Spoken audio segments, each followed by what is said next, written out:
Hey everybody, welcome back to Hemingway Land, and thanks as always for clicking the play button. So today we're going to be discussing properties in the Rio Grande Estate subdivision in Valencia County, New Mexico. And if you're looking for land in this region, you came to the right place, because here at Hemingway Land, this is one of a number of subdivisions which we specialize in, literally buying and selling hundreds of parcels here each year. Now, normally on each of our listing pages, we like to post a video that discusses the details of a given property. The video you're about to watch, however, is not going to be a property-specific video so much as it's going to be a subdivision-specific video. And this video will be posted at the top of each and every property's listing page that we have in this subdivision from now until the end of time. And why do we do this, guys? Because this region tends to be one that we buy and sell a lot of land in. And in the interest of efficiency, it makes more sense to make one comprehensive video that addresses all the common questions and concerns rather than making multiples. Additionally, once you've discussed the details of a specific region, the differences in individual properties tend to be relatively minor. Now, of course, as always, guys, each individual listing page is full of a lot of property-specific information that will help you, once you've learned about the subdivision, to better compare and contrast the listings that we have available in it to figure out which works best for you. So, for instance, on any one of our individual listing pages, if you come down here to the property details section, you can learn more about this specific property by clicking through these tabs and reading the information we've provided. Additionally, under the Maps and Boundaries section of the listing page, we'll have a number of interactive maps, plats, and drone overlays, which will detail the exact size, shape, and location of each individual listing. And finally, down here at the bottom of the page, we always have a large and detailed photo gallery to help give you a better sense of the property, the terrain, and the surroundings. Additionally, guys, it should be noted that on every one of these individual listing pages, we will have this block image here indicating that we have X amount of other listings in this region. And when you click this Learn More button here, it will transport you immediately to what we like to call our Subdivision Master Information page. And on this page, you'll be able to see a list of all the available properties at once. Now, of course, this is designed to help you more easily compare and contrast them through their location on a map, or their legal description, their acreage, or their price point. Either way, it's just a lot easier to see a list of what's available, narrow down your selections that way, and then visit that listing page to delve further into the details of that specific property. However you guys choose to do it, if you're looking to buy out here, I promise there is no better way to learn about this area and hence make an informed decision about purchasing than by watching this video. Now, here's the thing, guys. Much as I can promise that, I can also promise that for however informative this video may be, it will likely also be very long and at times a little boring. So we're going to throw the chapter breaks up on the screen here, so if there is a specific topic you want more information on, you can simply toggle ahead to that part of the video where the information will be discussed. Finally, guys, one last thing before we get started. There's a lot of people out there who are shopping for land online. We have offerings in a number of states, we add new ones every week, and we pride ourselves on informative property listings and videos like the one you're watching now. Point being, if you like what we're doing here, please help us reach more of those people by liking the video and sharing it with your friends. And if you're looking for land, but the properties we discuss in today's video don't do it for you, subscribe to our channel so you can be alerted every time we list new ones.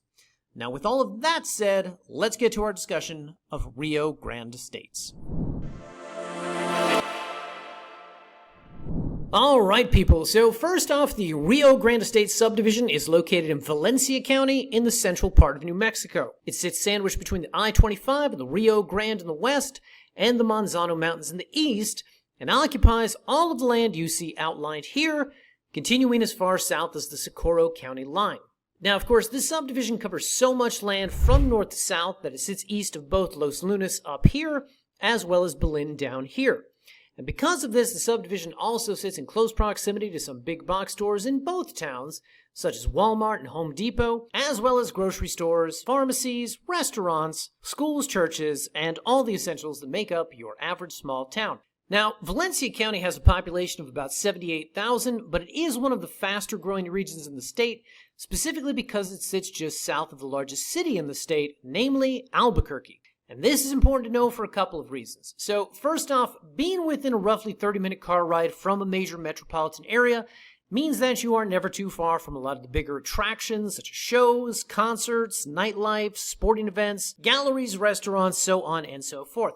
It also means that whatever you can't get in Los Lunas, you are likely to find up here, such as maybe specialized medical services or just more places to shop. Additionally, it's a town with a little more than 500,000 people, so of course there's always something going on up here, such as the balloon fiesta every October. Now, the second reason this is important is that you're seeing a lot of population and business overflow of Albuquerque starting to make its way south into Valencia County.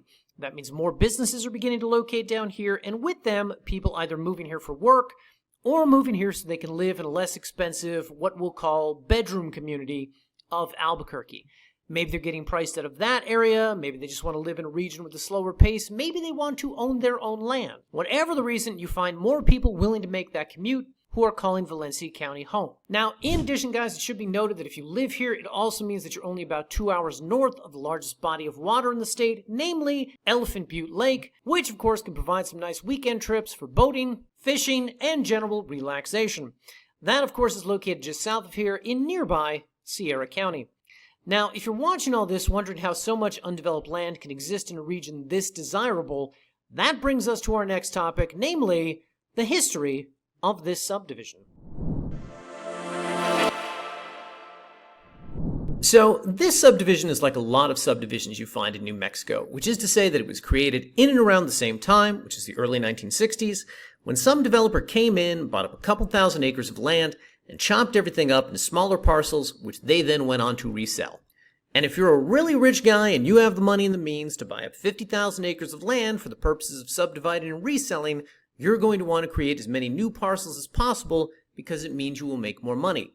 So while you could create 5,000 10-acre parcels or 10,000 5-acre parcels, what you find, particularly out here, is that these guys went even further, as is the case with Rio Grande Estates, where they created 25,000 1-acre parcels and 50,000 half-acre parcels.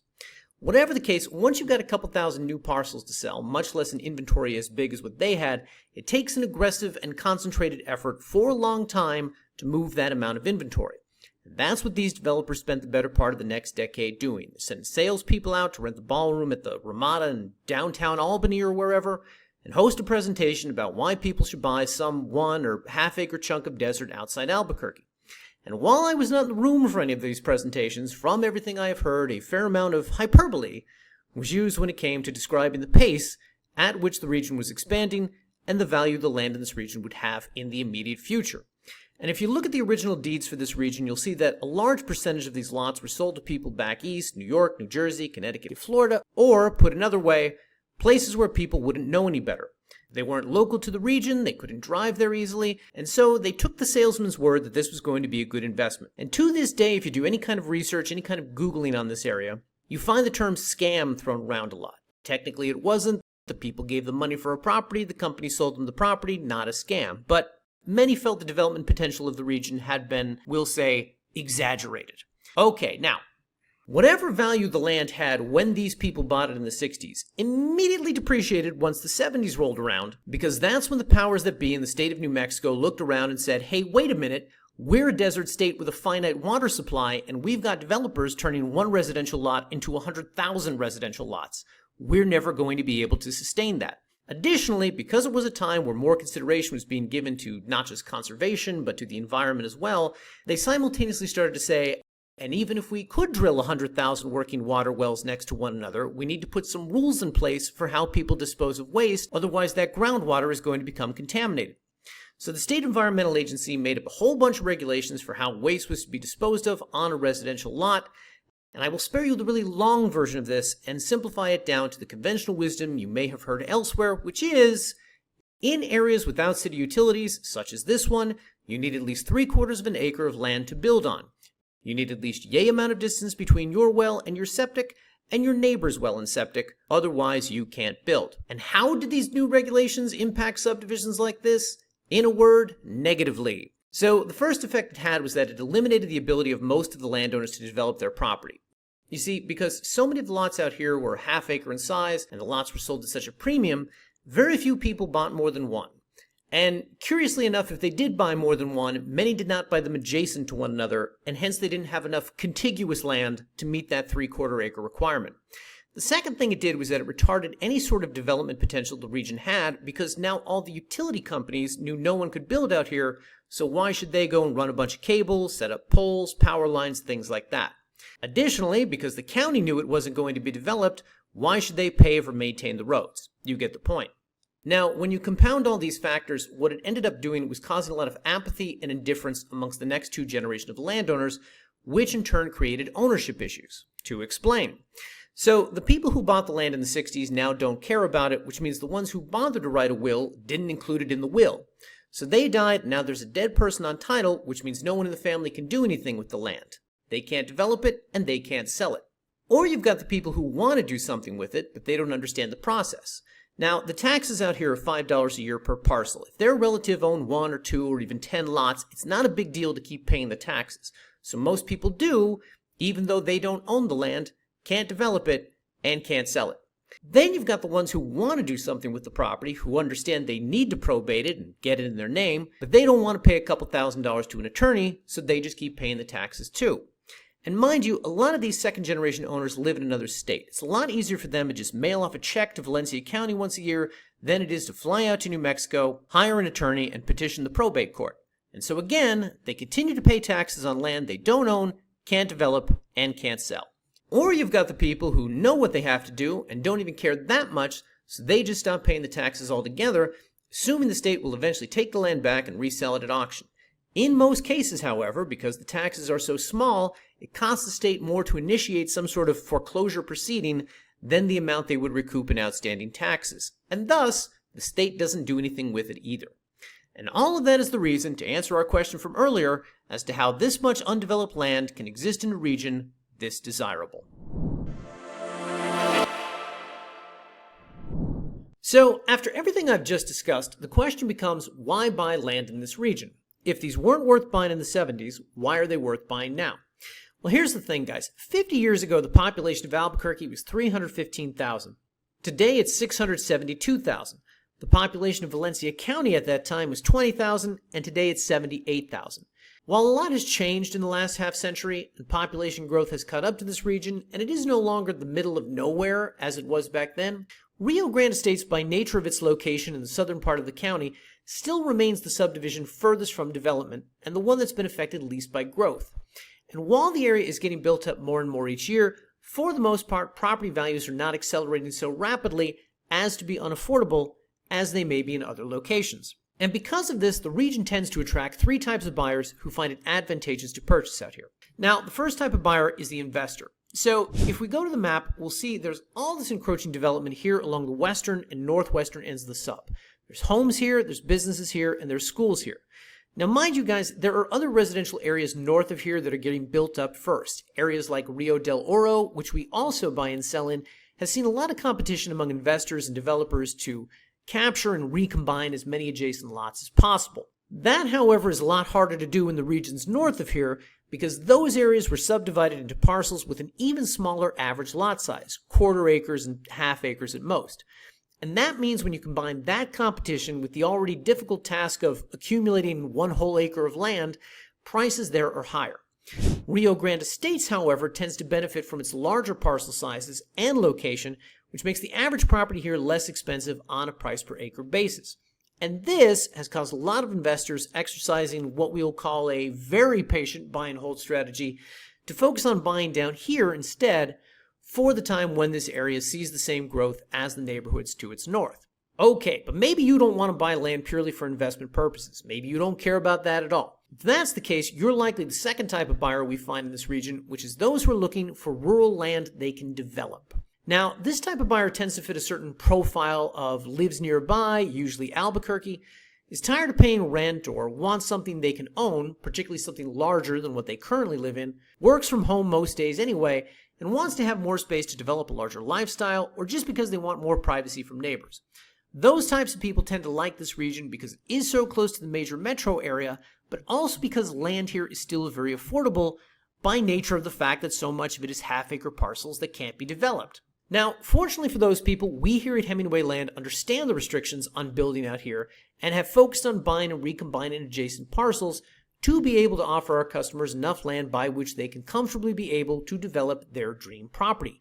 We focus on and typically sell adjacent parcels which total at least 1 acre, but in many cases we've been able to recombine adjacent lots to form properties as large as 2, 3, 4, and sometimes as much as 5 acres in size. In short, we focus on adding value to the region by taking half-acre lots that can't be developed and turning them into larger parcels that can, as well as recombining the parcels that are already buildable and making them even larger and hence more valuable. And that, in short, is why we tend to cross paths with so many of those types of buyers. And that, however, brings us to the third type of buyer we normally find out here, which is someone who's not interested in investment and not interested in development because all they're looking for is affordable recreational land. Those types of buyers tend to be people who like to travel in their RVs, sometimes retirees, sometimes snowbirds, but all the time they're people who like to vacation in the Southwest, visiting state parks in New Mexico, Arizona, and California, and these people are looking for land they can camp or park on for short periods of time. For these types of buyers, the lots in Rio Grande states, especially the single half-acre lots, which we sell for as little as $800, are their property of choice by nature of the fact they're affordable, are usually in the most developed parts of the sub, meaning the roads are easy to drive on, and they can be used recreationally for up to 30 days at a time. So if you are one of the three types of buyers I have described above, let's talk about how to find the property that works best for you. Alright, so as noted guys, outlined on the map here, we see the Rio Grande State subdivision, which again is sandwiched between the I-25 and the Rio Grande River to its west, the Manzano Mountains to its east, and the Socorro County line to its south. The subdivision consists of roughly 50,000 parcels divided amongst 47 units of land. Those 47 units are labeled alphabetically from B to W and numerically from 1 through 27. And for those of you keeping track in your head, there are no units A, I, X, Y, Z, or 13, hence the weird math. Now, it should further be noted that with rare exception, all of the letter units are comprised of half-acre lots, and all of the numbered units are comprised of 1-acre lots. So, for instance, if it's a single lot in Unit G, it's a half-acre, and as another for instance, if it's a single lot in Unit 12, it's 1 acre. Okay? Anyway, if you come back here to our Rio Grande State's master information page, you will see that we have provided a list of all of our available properties organized by their legal description, which of course begins with the unit. And at the time that I'm recording this video, we have about 120 listings here, but depending on when you're watching this, we're likely to have, I'm sure, anywhere between 20 and 200. Now, if you're sitting there saying, oh my God, Hemingway, this is a lot of information to absorb. How am I ever going to find my ideal property? Well, fortunately, guys, we've got you covered because also located on our Rio Grande Estates master information page, as well as all the individual listing pages for properties in this region, you will find this map of the subdivision, which we have helpfully broken down into zones. These zones are numbered 1 through 5 and move across the subdivision from west to east and north to south, breaking down the various regions into more easily digestible chunks, a couple square miles at a time. In addition, just to make it easier to read, we have provided slides of each of the respective zones, which include notations about which units can be found in that specific zone. So as an example, let's say you know you want to buy land close to development. The ideal zone for that is Zone 1. And if you look at the slide for that, you will see that land in that zone is comprised of these units. Now, the logic by which the unit map was created is not terribly clear to me, and while this would be a lot easier if everything in a concentrated region was labeled whatever, units 1 through 5, the Rio Grande Estates unit map doesn't quite work like that. But for the purposes of this demonstration, let's assume you knew you wanted land in Zone 1, for instance, units G and H.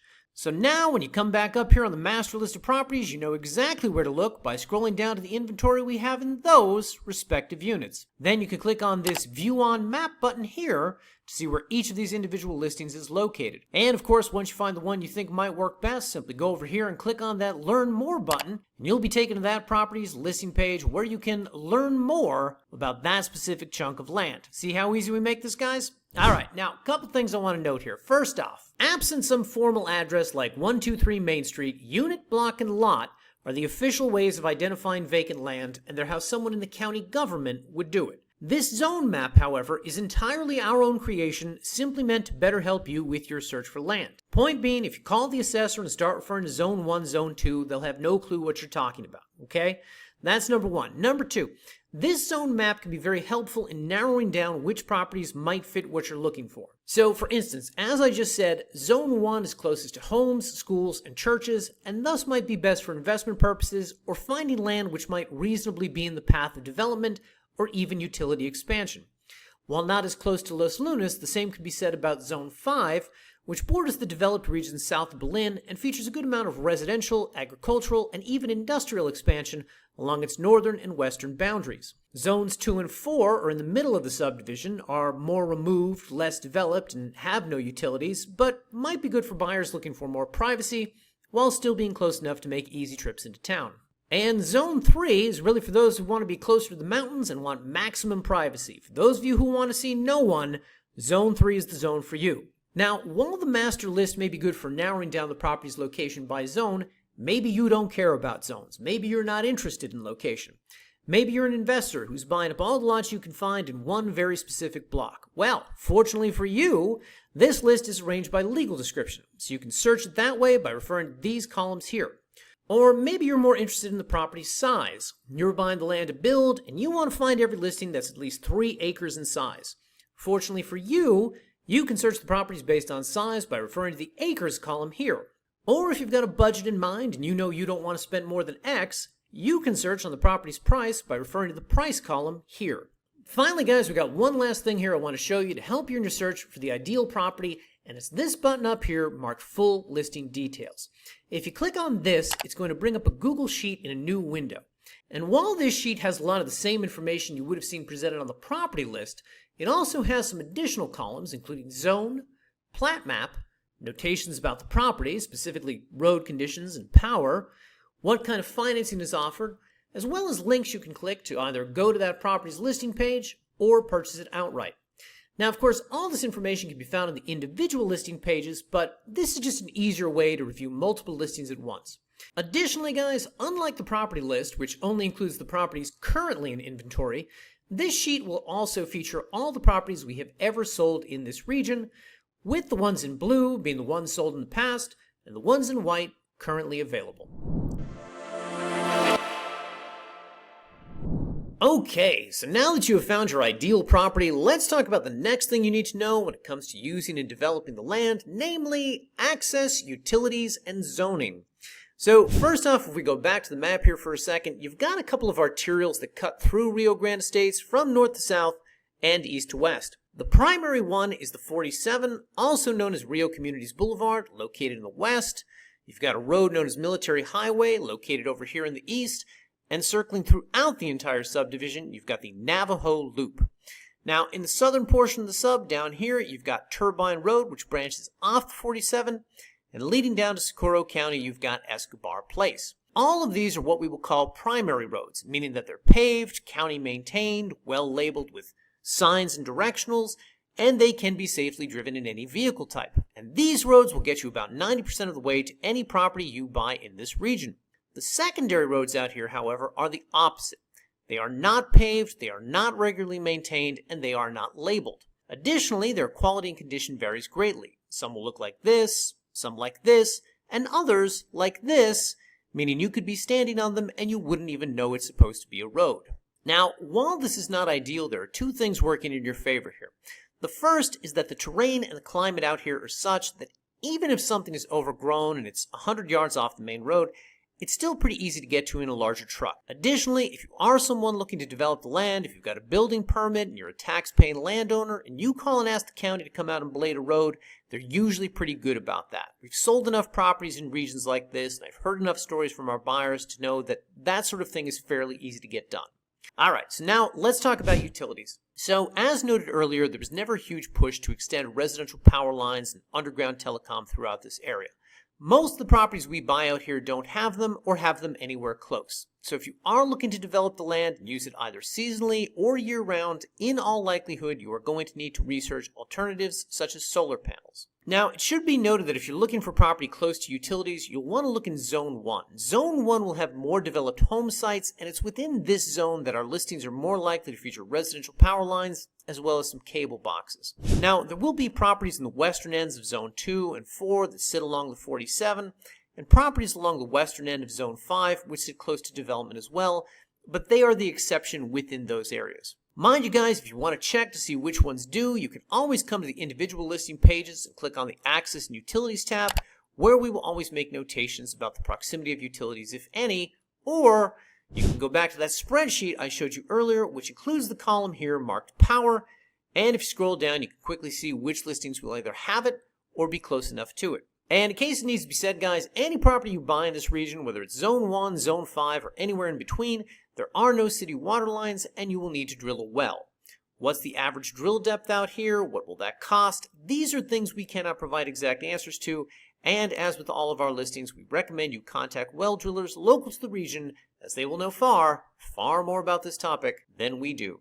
Next, zoning. So when it comes to zoning out here in Rio Grande Estates, the entire subdivision is zoned RR1 or Rural Residential 1. Now, honestly, this is kind of a catch-all designation by which most land in Valencia County is defined. But if you come back here to any one of our listing pages and scroll down to the Zoning Restrictions tab, you will see linked here an excerpt from the county zoning ordinance, which helps to better define what this means. And if we read the first line, we will see that it says, quote, "The purpose of the rural residential districts is to provide varying densities of rural residential development for the preservation of low-density rural living."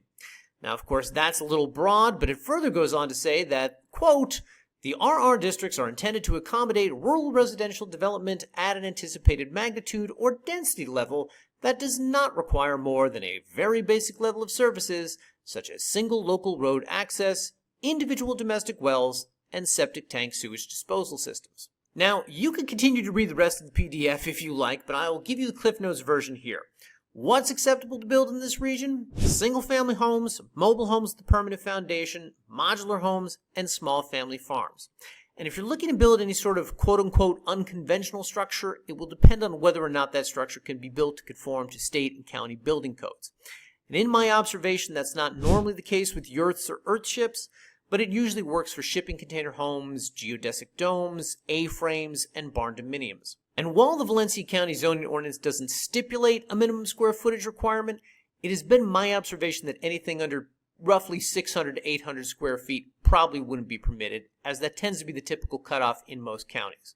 Though for that, I'd recommend checking with planning and zoning. Finally, guys, one last point on this issue. It's important to keep in mind that there are tens of thousands of parcels in this region. While RR1 is the zoning designation for the vast majority of them, much like with the plat, there will always be anomalies. And in the past, we have encountered a handful of very select parcels which were zoned in other ways, most notably Outland District. And if you'd like to learn more about that designation, as with the other zoning information, you can come back here to the Zoning Restrictions tab, where we have linked the Outland District zoning ordinance. Now, substantively, this is no different than RR1, as it literally says right here, residential uses permitted in the RR1 district are permitted in the Outland District.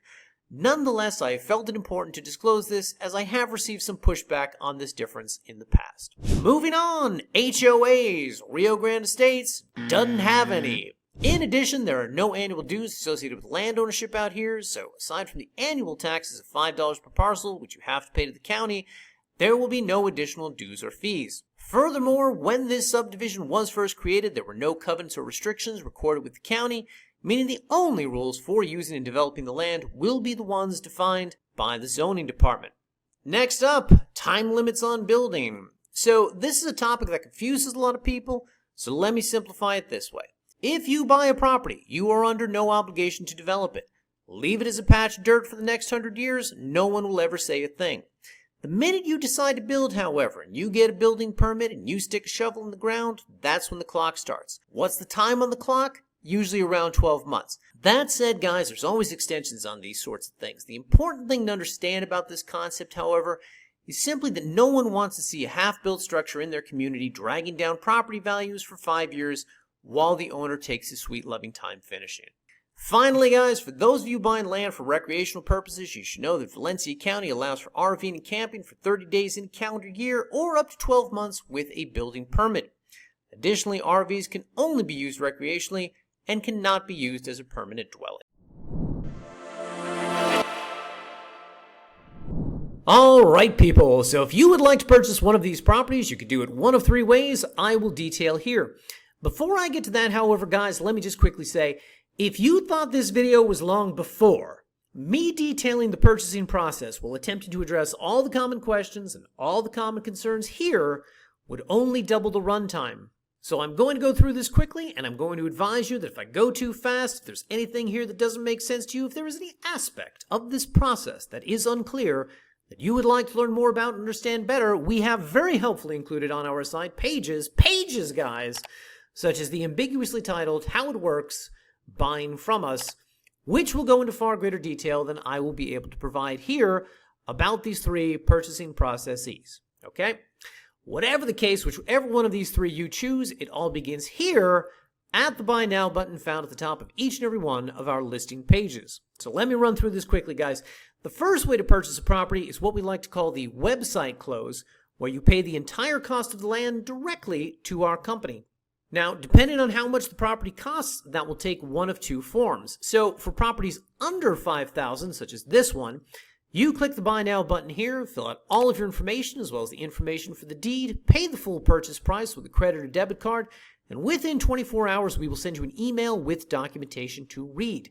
That email will include a copy of your new deed, which you will need to review and approve.